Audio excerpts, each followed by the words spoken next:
Que s'est-il passé? Alors, il est très difficile aujourd'hui, dans le feu de l'action, de vous donner une information sûre et certaine. Chacun spécule dans une direction. Chaque spéculation a une validité dans un certain sens. Elle a son mérite. Mais on ne saura pas vraiment ce qui s'est passé avant un certain temps, comme disait Fernand Reynaud.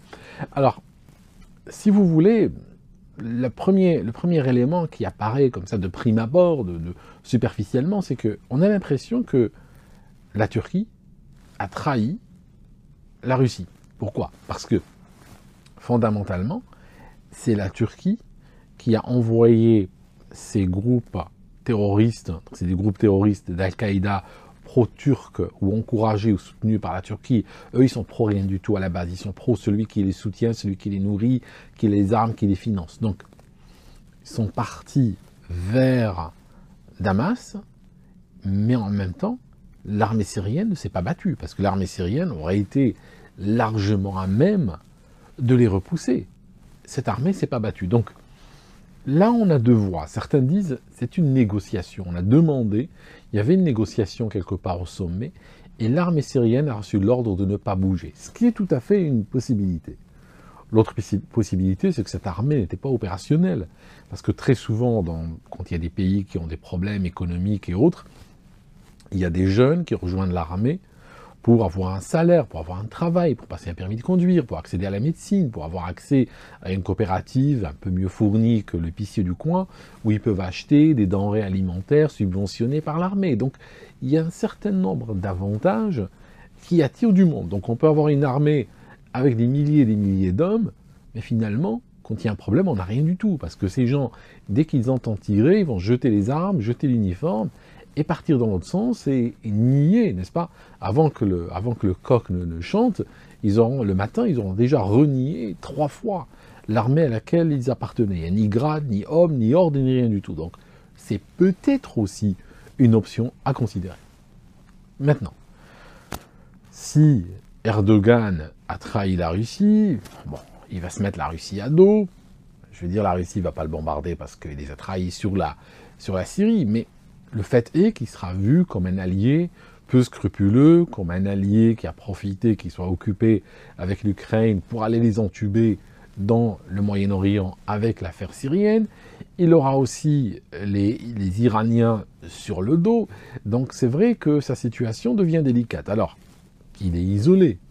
Ça veut dire que sa situation, pour le moment, il va très bien. Il a l'impression de remporter des points, de faire ce qu'il veut, de profiter d'opportunités qui s'offrent à lui, oui.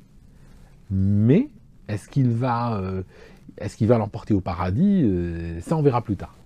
Et vous voyez des vibrations là, je suis sur un navire. Alors parfois, il y a des petites vibrations quand il manœuvre. Regardez sur mon canal Aldostérone Voyage, si vous voulez avoir des détails, des images, des vidéos et tout ça. Alors, je continue. Ça, c'est une première vision. C'est une vision qui a son mérite. Mais il y a une autre possibilité. Trump a dit, qui arrivera le 20 janvier, un peu plus d'un mois, il a dit que lorsqu'il arrivera au pouvoir, il va arrêter la guerre en Ukraine en 24 heures. Donc s'il veut l'arrêter en 24 heures, c'est qu'il est déjà en train de la négocier. Il ne va pas attendre le 20 janvier, à la fin des festivités, de passation de pouvoir, pour commencer à prendre le téléphone et appeler. Parce qu'il a dit en 24 heures, il l'arrête, donc on imagine que dès maintenant, il est déjà en train d'y travailler. D'ailleurs, on parle d'exfiltrer Zelensky, on parle de lui donner l'asile quelque part, donc c'est en train, il y a des choses qui sont en train de se faire derrière, dans l'arrière-plan. Alors, dans ce contexte, on peut imaginer par exemple que, d'un côté, on a Poutine et Trump qui décident, l'Europe n'est pas là-dedans. L'Europe est j'ai pas envie juste d'être méchant pour être méchant, mais les régimes européens sont en train de jouer les laquais. Le laquais, lui, n'est pas informé, c'est le patron qui discute entre eux. Le laquais, lui, il saura quand il saura. Il saura en lisant les news le matin, et puis on lui dira quoi faire, il obéira, c'est tout. Donc l'Europe ne fait pas partie de l'équation, on va dire. Ça se discute au sommet. Le sommet, c'est d'un côté la Russie, d'un côté les États-Unis. C'est eux qui vont discuter. Donc, à moins qu'ils soient déjà en train de le faire, et je pense qu'ils sont en train de le faire. Trump, lui, peut dire à Poutine, bon, tu gardes les parties russophones de l'Ukraine, de toute façon, nous, cette guerre, bon, voilà, c'est pas moi qui l'ai commencé, on ne sait même pas qui a commencé le premier, vous avez vos histoires ethniques, vos frontières, vos machins, vos populations, c'est un peu compliqué pour nous. De toute façon, il y a assez de milliards qui ont été engloutis, il y a assez de milliards qui ont été détournés, on a trop dépensé, le public américain, même qui au départ travaillait par les médias, mettait des pins jaunes et bleus, mettait le drapeau, nous au Royaume-Uni, on a eu des drapeaux ukrainiens sur les bâtiments pendant plus d'1 an, même les bâtiments officiels, on a descendu le drapeau britannique pour mettre le drapeau ukrainien. Donc je veux dire, même ce genre de manifestation, malheureusement, ont mal vieilli. Hein, les gens se fatiguent, parce que les gens, il faut savoir que la plupart des gens en Occident n'ont pas de conscience propre, sont très, en tant que citoyens, sont très télévisualisés. Ça signifie du moment qu'ils entendent quelque chose à la télévision et qu'on leur demande de prendre telle ou telle position, ou telle posture, ou défendre telle ou telle chose, ils vont pas réfléchir, ils vont tout de suite le faire. Tu peux d'ailleurs, moi j'ai pas de télévision, mais je sais ce qu'on leur dit à la télé, parce qu'il me suffit d'entendre les gens parler, et je sais ce qui se passe à la télévision. Donc, aujourd'hui, le public est lassé de l'histoire ukrainienne. C'est fini. Ça n'intéresse plus personne. Et les gens en ont ras-le-bol de perdre leur travail, en ras-le-bol de subir une inflation à 2 chiffres, en ras-le-bol de ne pas accéder à l'énergie, en ras-le-bol de descendre dans la précarité énergétique, pour sauver finalement un endroit qui ne servent même pas trouver sur une carte. Donc à ce moment, jouons sur cette lassitude. Trump peut dire à la Russie, écoutez, on vous donne, on oublie l'histoire de l'Ukraine, on l'efface.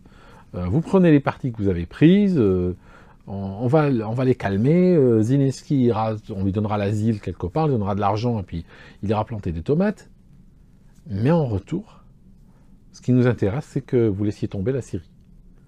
La Syrie, c'est loin, c'est Moyen-Orient, c'est pas votre business à la base, voilà. Vous laissez tomber Bachar al-Assad, bon, si c'est un copain à vous, si c'est un pote, et vous avez donné une parole d'homme ou un truc, c'est pas grave, mettez-le dans un avion et ramenez-le à Moscou, donnez-lui l'asile, il n'y a pas de souci. Mais la Syrie, il va falloir laisser tomber. Donc, à ce moment-là, la Turquie ne sera pas en train d'agir en trahissant la Russie, mais elle sera en train d'agir dans le sens de ces accords. Dire voilà, vas-y, fais tomber le régime. Là, Bachar al-Assad lui dit écoute, évite le bain de sang, juste demande à ton armée de ne pas réagir parce que ça va juste causer un bain de sang et tout. Donc laisse tomber, ça fait partie de l'accord. Tu leur demandes de rentrer chez eux. Toi, il y a un jet privé qui va venir te prendre. Tu prends ton épouse, tes affaires, ton chat, ton chien, peu importe, 2-3 livres auxquels tu y tiens. Et tu viens. Voilà. Donc, probablement, ça peut se passer comme ça également. Il y a aussi une troisième option, et je vais finir avec celle-ci. La troisième option, c'est pas nécessairement celle de l'accord.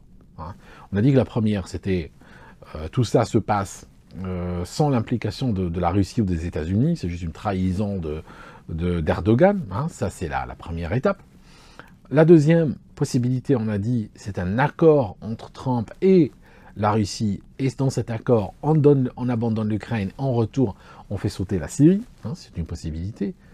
Le troisième, c'est un peu différent, c'est un peu peut-être le mélange des deux, regardez. Le troisième, il n'y a pas d'accord. Il n'y a pas d'accord entre la Russie et les États-Unis et Trump, tout ça. Il n'y a pas d'accord du tout. Que se passe-t-il ? On veut piéger la Russie. Le but est de faire quoi? Et de déclencher une guerre. Donc, Erdogan trahit les Russes. Et à la demande des Américains et des Israéliens potentiellement, il va envoyer et soutenir des ex-membres d'Al-Qaïda, de Daesh, tout ça qui se reconstitue sous un autre nom. Vous savez, avec les djihadistes, les noms, les étiquettes, ça change sans arrêt. Il y en a même qui appartiennent à plusieurs en même temps. L'important, c'est de voir l'idéologie, c'est de voir quelle est l'idéologie qui les anime. L'idéologie, c'est l'idéologie du califat, c'est une histoire qui date d'il y a plus de 1000 ans, on en a parlé largement et tout, et c'est pas une histoire que je souhaite réévoquer ce coup-ci. Je vous dis juste entre nous, j'ai beaucoup aidé une époque à déradicaliser les jeunes, comme on dit. Ce n'est plus un combat que je veux mener. Quand je vois que pendant très longtemps, les régimes occidentaux jouent l'islamisme, le financent, lui donnent de l'argent, pour vous dire, le Royaume-Uni, dès qu'ils ont entendu que Daesh est arrivé au pouvoir, avant même de réfléchir pendant quelques heures et de se dire « Attendons voir qui sont ces gens, est-ce qu'on peut leur parler, c'est quoi leur orientation, tout ça », avant même de patienter un petit peu, ils ont tout de suite dit on a signé un chèque de 11 millions pour eux. Je veux dire, l'argent des contribuables est distribué comme il est envoyé aux égouts, littéralement. Comme s'il était infini. Alors, l'argent du contribuable est fini pour tout. Il est fini quand on doit fermer une clinique. Comment tu veux la financer? Il n'y a pas d'argent. Il est fini quand on doit fermer des commissariats. Il est fini quand on a des routes qui partent dans la vétusté, quand on a des écoles primaires qui demandent des stylos sur Facebook. Là, il n'y a pas d'argent. Mais dès qu'il s'agit d'aller s'impliquer dans des merdiers à l'étranger et signer des chèques à tout bout de champ, là, il n'y a pas de problème, il y a de l'argent sans limite. Donc, ils ont déjà envoyé 11 millions à ces terroristes. Donc, je vous dis, dans un contexte où pendant de longues années, les régimes occidentaux sont en train de financer et d'aider, d'encourager, d'applaudir ceux qui les attaquent, vous me voyez, moi, je ne vais pas me mettre à contre-courant et aller prendre des risques et prendre des coups pour déradicaliser les jeunes en tenant un contre-discours qui ne peut que m'apporter des ennemis. Donc, aujourd'hui, j'ai pris ma retraite par rapport à ça et j'observe, j'en parle, mais ce n'est plus quelque chose que je touche. Donc, revenons à notre histoire. Dans ce cas-là, on crée exprès un merdier en Syrie en espérant que la Russie viendra s'y impliquer. Ça signifie, on se dit, la Russie, d'une part, est épuisée par l'histoire ukrainienne. Qu'est-ce qu'on va faire? On va la forcer à ouvrir un autre front. On va attaquer la Russie par des djihadistes. On va attaquer la Syrie par des djihadistes. La Russie ne va pas laisser tomber son ami de Damas. Et qu'est-ce qu'elle va faire? Elle va vouloir intervenir. Elle va vouloir envoyer des hommes, du matériel. Et elle commencera à s'impliquer dans une bataille contre ces terroristes. Et puis quand elle s'impliquera, on en verra encore plus. Comme le piège afghan, comme à l'époque l'Afghanistan, où les talibans, on les appelait les moudjahidines à l'époque. On les recevait à la Maison Blanche, on les appelait les moudjahidines, et on les finançait, et puis on les applaudissait. Il y avait même des articles très élogieux sur Oussama Ben Laden dans les médias, vous pouvez les chercher. Donc en réalité, notre monde, ce que je veux vous dire, ne se base sur aucune morale. Il y a zéro morale. Faites très gaffe quand vous entendez dans les médias un politique vous parler de valeurs quelconques, morale, vous parlez de paix, vous parlez de droits des minorités, des droits des femmes. On s'en fiche de tout ça. C'est complètement cynique.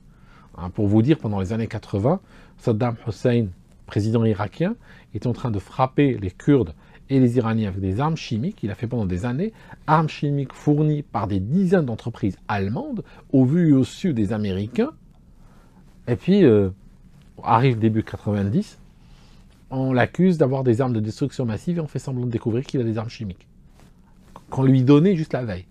Vous voyez, il y a zéro morale dans ce jeu. Zéro, zéro, zéro. Soyez toujours cynique. Le plus vous êtes cynique, le plus vous arriverez à lire dans ce jeu.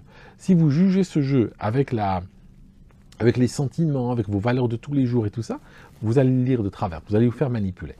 Donc, je disais, on veut impliquer la Russie dans un piège. Comme ça, on va les épuiser encore. Ils ont l'Ukraine, rajoutons-leur un autre front. Les Russes comprennent. Ils disent, on va les reprendre à leur propre jeu. Prennent Bachar al-Assad et lui disent, écoute, demande à ton armée de ne pas résister. C'est fini de toute façon. Là, c'est fini. Ton pays est exsangue, tu ne vas pas partir sur 10 ans de guerre encore, et nous, on ne pourra pas t'aider. De toute façon, ce n'est pas notre volonté, on ne va pas t'aider. Si tu veux te battre, tu te bats tout seul, mais très rapidement, ils vont venir à bout de toi. Donc, je te propose une autre offre. Tu prends tes chats, tes chiens, ton épouse, tout ça. Tu montes dans un jet privé et tu viens. On te donne l'asile. Mais avant cela, tu demandes à ton armée de se retirer. Tu laisses ces terroristes arriver au pouvoir. Tu rentres à Moscou. On te donne l'asile. Et on les laisse se démerder tous comme ils sont avec ce qu'ils ont créé.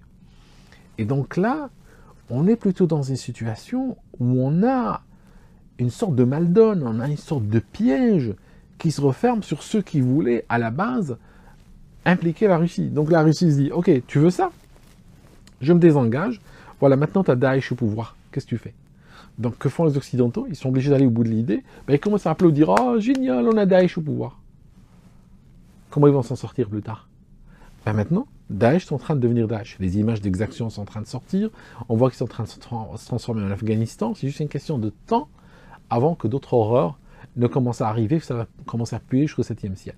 Et là, les Européens seront encore coincés avec le merdier dans lequel ils sont impliqués avec inconscience. Et on constate aujourd'hui que les Européens sont gérés par des gens déjà sans foi ni loi, des gens sans vision, des gens illettrés économiquement, hein, ça on peut le voir, des gens illettrés sur le plan géostratégique, des gens qui n'ont aucune conscience de l'histoire, aucune culture historique.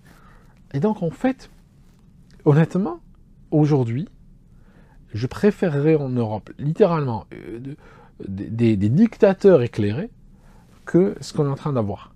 Là, on a des fonctionnaires, on a une caste gangrénée qui reste là au pouvoir, qui s'accroche, et elle ne semble pas pouvoir s'en débarrasser par les urnes, ni par le temps, ni par tout autre moyen. C'est toujours les mêmes qui s'accrochent comme des crabes, et puis ils sont en train d'enfoncer l'Europe sous l'eau.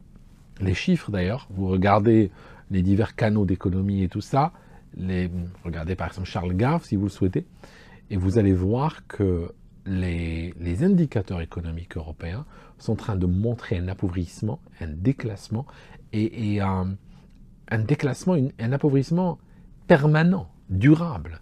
Ça s'inscrit dans la durée. Aujourd'hui au Royaume-Uni, je lisais un article tout à l'heure, tantôt avant de faire cette vidéo, l'insécurité alimentaire est en train de gagner en Europe. Et je finirai par ces paroles de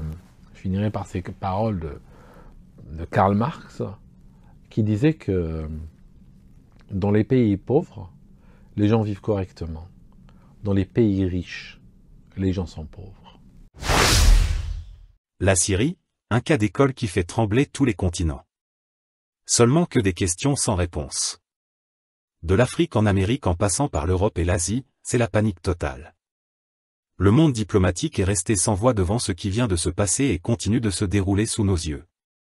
Tout le monde essaie de savoir ce qui s'était réellement passé pour que la Syrie soit prise en espace d'une semaine sans aucune résistance alors qu'il avait sur place les forces loyalistes du président Assad, les forces russes et iraniennes. Beaucoup se demandent pourquoi la Russie n'est pas intervenue bien avant que cela ne dégénère.